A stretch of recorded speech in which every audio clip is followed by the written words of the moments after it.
Noida wa India Expo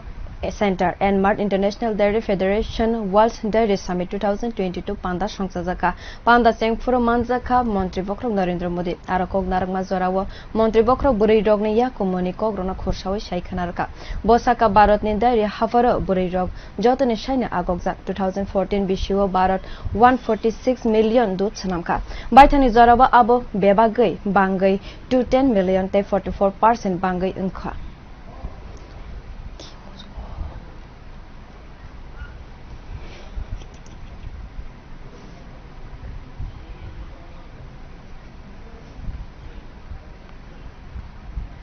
Bharat के dairy sector की एक चौथी यूनिकनेस भी है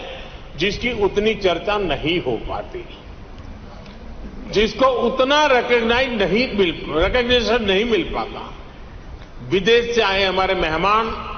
संभवतः ये जानकर के हैरान हो जाएंगे कि भारत के डेयरी सेक्टर में विमेन पावर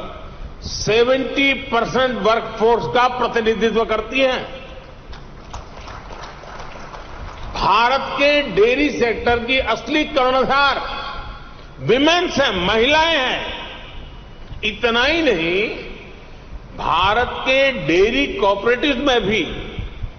1/3 से ज्यादा सदस्य महिलाएं ही हैं। आप अंदाजा लगा सकते हैं, भारत में जो डेयरी सेक्टर 8.5 लाख करोड़ रुपए का है, जिसकी वैल्यू धान और गेहूं के कुल प्रोडक्शन से भी ज्यादा है, उसकी ड्राइविंग फोर्स भारत के ग्रामीण क्षेत्र में रहने वाली महिलाएं हैं, हमारी माताएं हैं, हमारी बेटियां हैं। मैं वर्ल्ड डेयरी समिट से जुड़ी सभी महानुभावों से भारत की नारी शक्ति की इस भूमिका को रिकॉग्नाइज करने, इसे विभिन्न वर्ल्ड प्लेटफॉर्म्स पर ले जाने का भी मैं आग्रह करूंगा।